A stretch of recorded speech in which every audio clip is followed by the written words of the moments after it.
Bonsoir à tous, bienvenue dans votre émission La Réunion. Là, on est à La Réunion. On va parler un peu de ce qui va se passer dans les semaines et les mois à venir à l'île Maurice. On regarde ça dans l'événement à venir.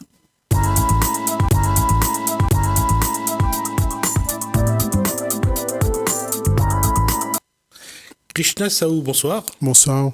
Alors, vous êtes citoyen mauricien, donc vous êtes à La Réunion, pourquoi ?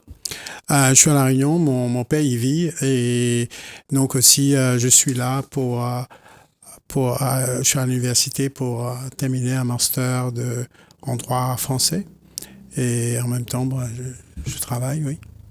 D'accord. Alors, l'événement à l'île Maurice, ce sera les élections ? Oui, l'événement majeur, ça va être les élections générales. Et selon la Constitution, le Parlement devrait être dissous le 21 décembre au plus tard 2019. À partir de là, ils sont entre 30 à 150 jours pour organiser les élections, ce qui fait que la date limite pour eux d'organiser des élections, c'est mai 2020. Mais il y a beaucoup de rumeurs. D'ailleurs, il y a une rumeur qui a circulé ce matin que les élections viendront bientôt parce qu'en ce moment, il y a une campagne pour remplacer un député à une élection partielle dans la circonscription numéro 7, le Nord, à Rivière-du-Rempart. Et donc, cette élection aura lieu le 13 novembre 2019. Et donc, il y a beaucoup de personnes qui ont dit que pour organiser une élection, ce qui fait que techniquement, ce député, il pourra siéger que 38 jours, ce sera un gaspillage de fonds publics et c'est vraiment quelque chose qui peut être évité. Et donc, le prérogative de ça revient au Premier ministre de l'île Maurice actuellement, M. Pravin Kumar Jagnnath. Donc, il y a des gens qui disent qu'il faut qu'il dissout le Parlement avant le 13 novembre, comme ça, il annule cette élection partielle et de ce fait, l'élection aura lieu en 2019, décembre. Mais en ce moment, c'est la ferveur, il y a beaucoup de rumeurs. Il y a une rumeur qui dit qu'il faut qu'il fait les élections avant le 15 novembre, parce qu'au 15 novembre, il y a le dernier procès de Navin Ramgoolam, son procès au sujet des coffres où on avait trouvé 220 millions de roupies chez lui, à sa résidence à Vakwa. Et il y aura un ruling, un ordre de la Cour pour décider s'ils vont de l'avant ou pas avec ce procès, dans la mesure que le procureur, la puissance publique n'a pas pu établir les faits pour établir qu'il y a une affaire en jeu. Alors, d'abord, concernant Navin Ramgoolam, qui a été donc Premier ministre... Oui, Premier ministre pendant 3 mandats. 3 mandats. Oui. C'est le fils donc de Siusaga Ramgoolam, celui qui a porté l'indépendance. L'indépendance de l'île Maurice. Alors d'abord, la première chose, c'est qu'aujourd'hui, il y a eu aussi ce procès de cette dame qu'on avait arrêtée avec beaucoup d'argent, qui était un proche à l'époque du Premier ministre. C'en est où cette affaire ? Oui, c'est-à-dire que cette affaire de cette dame qu'on a arrêtée, qui s'est enfuie apparemment juste après l'élection de 2014, et donc cette femme apparemment est en Italie, à Parme pour être précis, mais l'île Maurice n'ont pas un traité d'extradition. Donc cette femme est protégée par cette loi, l'inexistence d'une loi d'extradition. Oui. D'une part. D'autre part, il y a ces 220 millions de roupies qui ont été donc trouvés chez l'ancien Premier ministre. La question, c'est aujourd'hui, est-ce que cette affaire judiciaire peut plomber le débat politique ? Je pense qu'il y a une possibilité, oui, parce qu'on voit bien en ce moment que les affaires de politique peuvent plomber une élection. L'exemple patente est au Brésil avec le président Lula.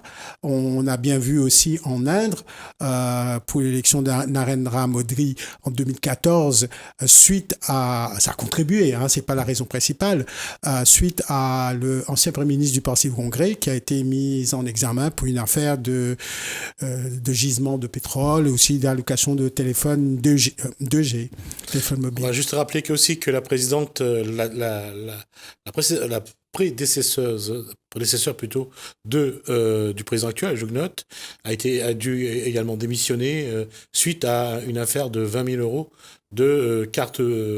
Le camp d'Orker qu'il a utilisé la carte à ses propres fins.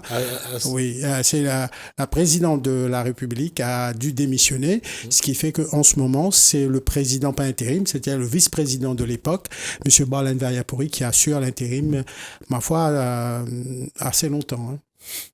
Comme pas, parfois, le temporaire est assez permanente. La question est... Aujourd'hui, c'est... Donc, dissolution de l'Assemblée, est-ce que c'est dans la Constitution ou pas ? Oui, dans la Constitution, il doit dissoudre l'Assemblée le 21 décembre parce que... Non, cette prérogative est inscrite dans la Constitution mauricienne. Oui. C'est dans le représentation de People Act, hein, c'est écrit noir sur blanc. La question, donc, aujourd'hui, il va y avoir cette... Qu'est-ce qui motive ? Est-ce que c'est le contexte économique ? Est-ce que c'est le contexte politique qui motive la dissolution de l'Assemblée ? Non, l'Assemblée va être dissoute automatiquement le 21 décembre. Maintenant, est-ce qu'on fait les élections à la fin du mois ? Est-ce qu'on le fait au mois de novembre, au mois de décembre, ou au mois de mai, ou en mars l'année prochaine ? Ça dépend des facteurs économiques. Et vous l'avez bien souligné, est-ce que les grands travaux que ce gouvernement a engagés, le métro express, sera terminé ? Il préfère que peut-être tous ces grands travaux, grands projets soient terminés. Après, il organise les élections. On a dit qu'il va organiser l'élection après la visite du pape, etc. Bon, pour montrer qu'il a dit, il a fait, quoi. Mais il y a aussi d'autres hypothèses farfelues, comme ce matin, de dire qu'il va organiser les élections avant le 15 novembre, avant la date du procès de Navin Ramgoolam. Vous voyez que ça bouillonne. Il y a une crainte de l'actuel gouvernement qu'il y ait une victimisation de Navin Ramgoolam. Oui, parce que ça apparaît un petit peu comme un martyr. Un martyr, parce que dans la mesure que on l'a accusé, il est parti après 2014 avec 11 procès contre lui. Et il y en a une dizaine qui est tombée. Il reste le dernier, le Coffort. Et donc, on voit bien, il est interdit de quitter le territoire, etc. Donc, on voit bien que quelque part, il peut devenir le victime dans cette affaire. Et comme on sait qu'il y a eu des antécédents entre les deux familles, Jugnot et Ramgoolam, bon, ça apparente un petit peu à un fauteuil. Ça continue à, j'allais dire, à animer la politique. Ce conflit entre ces deux familles qui ont toujours eu finalement le pouvoir. Oui. Parce qu'on va rappeler quand même que Anoro Jugnot a été Premier ministre il y a quand même déjà pas mal de temps. D'ailleurs, souvent ça a alterné Jugnot, Ramgoolam à la... Oui, c'est deux familles. Au poste de Premier ministre. Oui, on parle de dynastie maintenant. Ramgoolam et Jugnot qui ont dominé d'être Premier ministre et diriger le pays. Et personne n'en a fait une série de télé à Maurice. Non. Dommage, il y a eu Dallas. Il aurait pu y avoir l'île Maurice aussi comme. Mais je reviens pour être plus sérieux, je reviens à ça.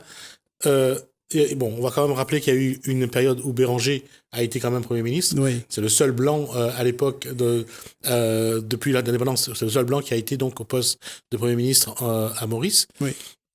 Sinon, ça a toujours été un Mauricien d'origine indienne. Le castre majoritaire, c'est-à-dire les Vaïches. Ouais. Pas les Brahmanes.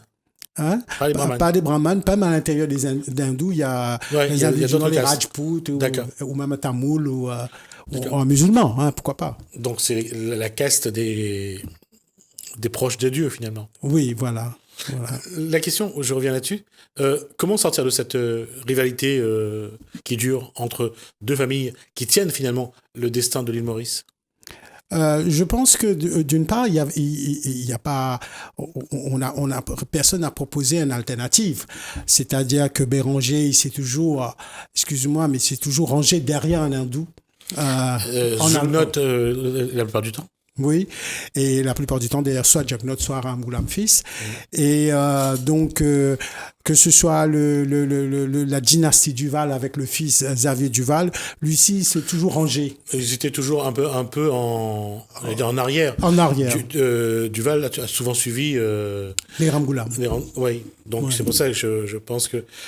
Est-ce que cette élection peut changer ce contexte-là ? Est-ce qu'il peut émerger un nouveau courant au sein de ces deux familles, ou entre ces deux familles, avoir quelqu'un d'autre qui vient, et où est-ce que la population mauricienne est aujourd'hui a envie de changer cette Je donne? pense que oui, parce que quand on voit le taux d'abstention, on réalise bien qu'il y a plein de personnes ne se reconnaissent pas dans cette espèce de dynastie installée. Mais je dois dire qu'en ce moment, il y a une partie qui s'appelle Reform Party, dirigée par un jeune qui s'appelle Rochi Badin.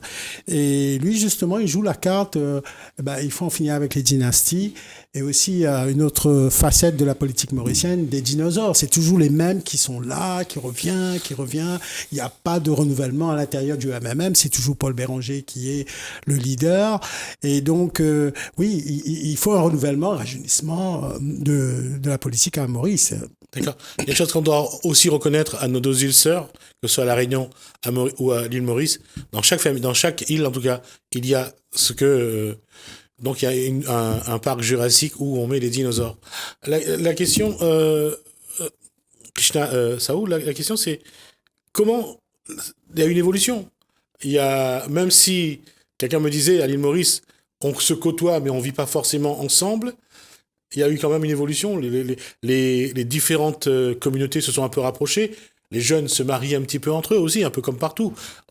J'ai dire, il y a une forme de cosmopolité. Oui, bien sûr. Je pense que si on prend un exemple précis, si par exemple on dit créole, qui est créole? Mais si on regarde les définitions étymologiques de créole, au départ c'était un Européen qui est né en dehors de l'Europe. Et par la suite, les créoles qui sont nés en dehors de l'Afrique sont des créoles. De même que nous, malbars, indiens, musulmans, on est nés en dehors de notre pays d'origine, pays des ancêtres, donc on est des créoles.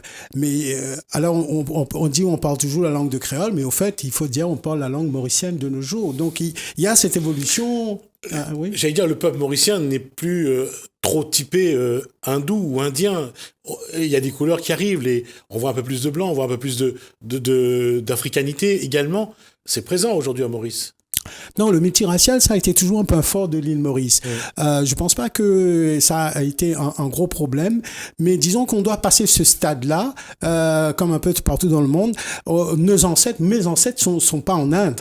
Mes ancêtres, c'est à l'île Maurice. Moi, j'ai pas besoin d'aller en Inde pour me retrouver. D'ailleurs, quand je vais en Inde, je vois Coca-Cola, je vois Burger King. C'est comme partout. Comme partout. Surtout si vous êtes à Bombay ou à Delhi. Oui, voilà. Je me dis, pourquoi je suis venu là? Parce que c'est quelque chose qui m'est familier. Donc, si je veux vraiment, pour être franche avec vous, m'avez posé la question pourquoi je suis à La Réunion, c'est quand je viens à La Réunion, moi je suis tamoul, que je retrouve mes racines en allant aux fêtes ici, parce qu'ils ont gardé des traditions longtemps. Et là, je suis vraiment heureux de participer aux fêtes de Perumal, par exemple, oui. Là, on parle de la fête de Govinden, on parle de la fête de Vishnu. Oui. Juste une question, je voudrais m'excuser auprès des puristes. J'ai dit Bombay, en fait j'aurais dû dire Mumbai pour éviter les polémiques inutiles. Je reviens là-dessus, il nous reste quelques minutes. Comment cette jeunesse qui se mélange un peu plus, qui tombe les barrières, qui ne regarde plus les problèmes de caste, qui construisent, des jeunes qui construisent une nation mauricienne à leur façon, comment cette génération-là pourrait changer la politique? Je pense que justement, si on y arrive à part contourner, parce que justement, peut-être que la chance viendra des femmes, parce que par rapport à la loi de parité homme-femme, peut-être la nouveauté viendra de là. Peut-être que là, on arrivera à rajeunir le Parlement, qu'on arrivera à rajeunir la vie politique à l'île Maurice, et peut-être que les nouveaux politiciens femmes amèneront ce changement de jeunesse, de renouvellement, de ne pas décider par tel ou tel caste qu'il faut. L'émergence aujourd'hui de la Chine d'un point de vue économique, la Chine est de plus en plus présente à Maurice, d'ailleurs sur le projet de métro également. L'Inde a toujours été le principal pourvoyeur d'argent d'investisseurs à Maurice. Souvent, les plus gros projets étaient faits avec l'Inde. C'est-à-dire que il y a aussi bon, l'Inde et la Chine, c'est des partenaires incontournables parce que avant les politiciens mauriciens allaient taper en Angleterre, en France et bon maintenant Et l'Alliance française, entre autres. oui, la langue française, mais maintenant ils ont bien compris qu'il faut aller en Chine et il Ça faut peut changer, ça peut basculer un petit peu ou pas? oui, ça peut Le basculer. rapport de force va changer. Le rapport de force va changer. La Chine fait la route de la soie Oui, et donc de toute façon, tout le monde est sur cette route de la soie aujourd'hui. voilà, et on essaie d'y être, de pouvoir avoir des entrées. L'Inde, par rapport au projet Métro Express, c'est un peu, l'île Maurice, c'est un peu sa vitrine. Ouais. Vous voyez très bien que M. Didier Robert, tout de suite, il a dit qu'il va faire le Métro Express lui aussi. On voit les Seychelles commencent à y réfléchir. Donc oui, c'est ce qu'il voulait. C'était que l'île Maurice, c'est une porte d'entrée pour l'Inde, pour vendre ses trains. Justement, Maurice peut devenir aussi avec le port de la Pointe-des-Galets, avec le port de Maurice est un endroit où, en tout cas, les bateaux viennent volontiers. À chaque fois qu'il y a des problèmes à La Réunion, d'ailleurs. Il y a également Madagascar, Tamatave. Déjà, c'est un endroit où, aujourd'hui, ça peut être un hub en matière économique, surtout pour tout ce qui est de navigation. Oui, je pense que ils ont fait les développements qu'il faut dans le port, mais je pense que l'île Maurice, malgré tout, dans les 4 secteurs clés ou même le port, il faut qu'ils vont un peu plus loin. Il faut qu'ils aient une vision pour le futur parce qu'on commence à être essoufflé un petit peu. Alors, avec la vision d'un Mauricien qui aujourd'hui vit souvent à La Réunion, qu'est-ce qu'il attend comme développement et qu'est-ce qu'il a envie de voir émerger comme politique pour prendre les rênes du pouvoir et conduire le destin de l'île Maurice? Je pense que moi, j'ai lu le Libération ce matin qui disait l'écologie, c'est maintenant ou jamais. Et je pense que, comme tout le monde, je dirais oui, il faut voir tout sous le prisme de l'écologie, mais en même temps, l'île Maurice doit avoir plus loin que ces secteurs d'habitude, le sucre, le textile, le offshore, etc. Et il faut qu'ils voient plus loin. Ils ont des problèmes sociétals communs. Par exemple, violence conjugale, accident de la route, le malbouffe, le diabète, etc. Donc, il faut qu'ils adressent ces problèmes sociétals en priorité. Et donc, je pense que l'île Maurice de demain, il doit être tourné vers le futur. Et il faut qu'il voit des secteurs nouveaux aussi. Le secteur nouveau, ça a été, il y a 15-20 ans, ça a été le crédit. Le fait qu'on a instauré le crédit à l'île Maurice pour pouvoir acheter sa voiture, pour pouvoir avoir un logement, ça a été un sacré virage que Maurice a pris à ce moment-là ou pas? Oui, je veux dire que Maurice est un petit peu émancipé. Il était temps qu'on a un système de crédit. Il était temps aussi qu'on a le TVA, etc., qu'on voit d'autres moyens de rentrer de l'argent dans le pays. Il y a même le parti que je vous ai dit il y a pas longtemps, Reform Party de Rochi Badin, qui propose de taxer les touristes à 60 € à leur entrée à Maurice. Donc, parmi une des mesures pour comment il va... J'allais dire la filière de tourisme ne veut pas non plus, de toute façon. Je pense pas. Maintenant, c'est à voir. Et il faut, comme vous parlez du tourisme, ce matin, je regardais France 24 et Thomas Cook est en faillite. Et Thomas Cook, il opère Condor. Et Condor, il est à Maurice en ce moment. Tout à fait. Comment les Allemands vont retourner dans leur pays? Comment Thomas Cook, qui est donc une entreprise d'Angleterre, donc anglaise, mondiale, oui. et qui donc se retrouve donc en cessation de paiement aujourd'hui, et il y a des gens qui se retrouvent à l'autre bout du monde et ils ne savent pas comment ils vont rentrer dans le pays. Quand on dit qu'il y a des gens qui se retrouvent à l'autre bout du monde, c'est quand même 600 000 personnes à faire rentrer dans leur pays, ce qui est quand même énorme. Cette dernière question, Krishna Saou, qu'est-ce qu'il faut souhaiter à Maurice pour les prochaines élections? Pour les prochaines élections, il faut souhaiter un rajeunissement et il faut aussi un renouvellement des idées, des projets, etc. Mais surtout, sociétalement, il y a beaucoup de problèmes de circulation, d'accidents de la route, violence conjugale. Il y a plein de femmes qui se font tuer par leur concubin ou leur mari. Et il faut régler ces problèmes-là. Il y a trop de gens qui meurent bêtement là. Mais surtout, l'aspect, je dirais, primordial, c'est préserver notre île Maurice, c'est la mer, l'océan, la nature, etc. Mais la mentalité va changer de toute façon, parce que c'est inévitable que lorsque ça évolue d'une certaine façon, que les mentalités changent. Oui, là, je pense que les gens se rendent bien compte de l'urgence écologique et que ils vont eux-mêmes, chacun dans son coin, essayer de apporter un petit changement. Parce que c'est aussi ça, le changement, ça commence aussi par chaque individu chez lui et de faire un petit changement, de économiser un peu d'eau, d'économiser un peu d'électricité, etc., de faire attention où il jette ses mégots, ses plastiques. En tout cas, pensez à l'île Maurice, donc aussi bien au niveau de l'écologie que dans les autres domaines. Merci, Krishna Saou. On vous reverra sans doute sur ce plateau pour d'autres éléments sur l'île Maurice et surtout, bien sûr, pour parler de ces élections. Nous, on va, dans l'ordre, d'abord regarder la dernière vidéo qui concerne le Lazaret pour cette semaine. Donc, on va écouter Anne-Flore Devaux, parler de la possession, terre sacrée. Je ne l'ai pas mis exprès pour Krishna Saou, mais il y aura donc Déborah, une chanteuse mauricienne qui va également passer, et le Kosaïdi dans notre commune juste après. En attendant, Henri Albert.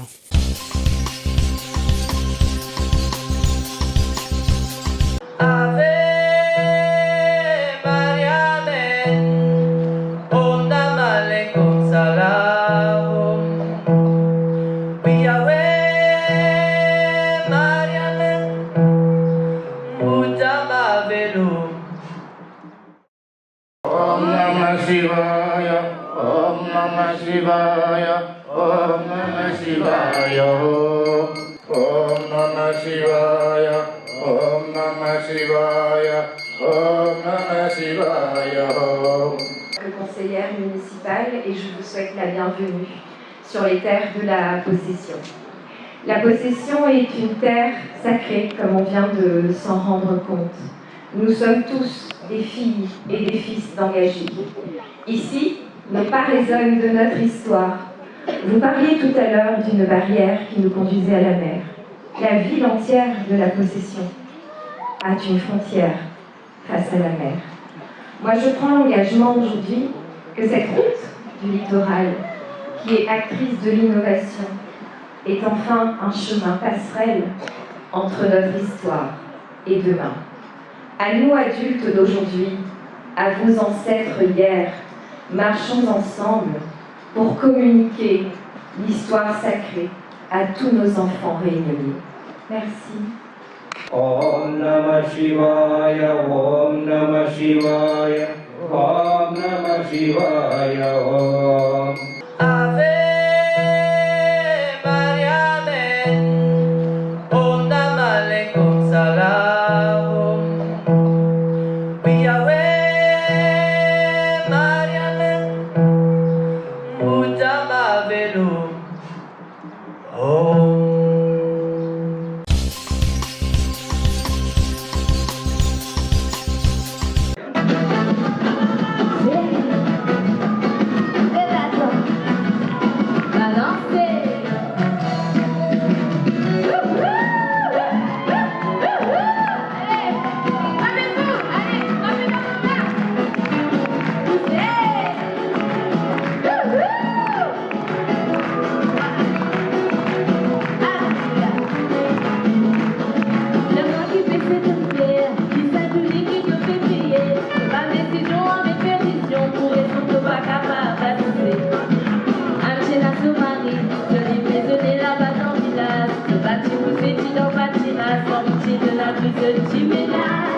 C'est moi qui fais cette terre, qui sait qui te fait prier.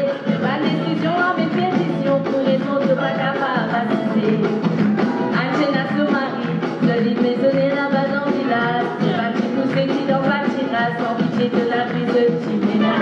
Comment vous faire des comprendre sa femme là? Je suis fait vite enterrer, je suis tout de Nika loupé qui s'est fait crier sur ma madame arrivée. On a ta liberté, la raison.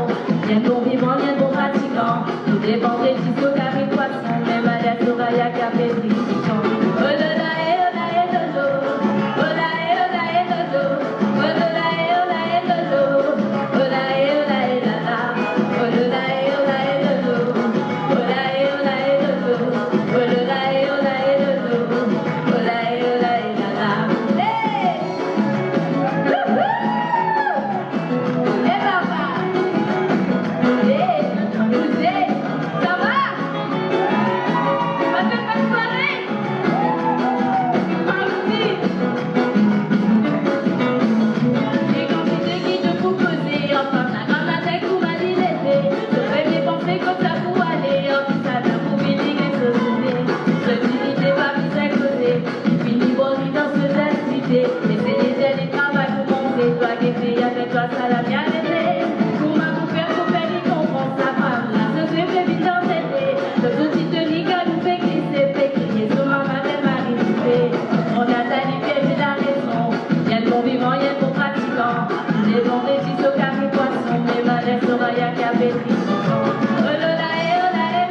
Merci.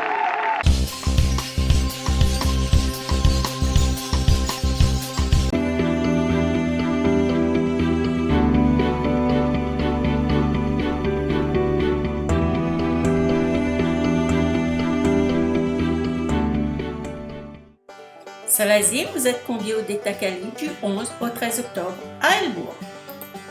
Le tampon, vous êtes invité au Flow Village du 11 au 20 octobre.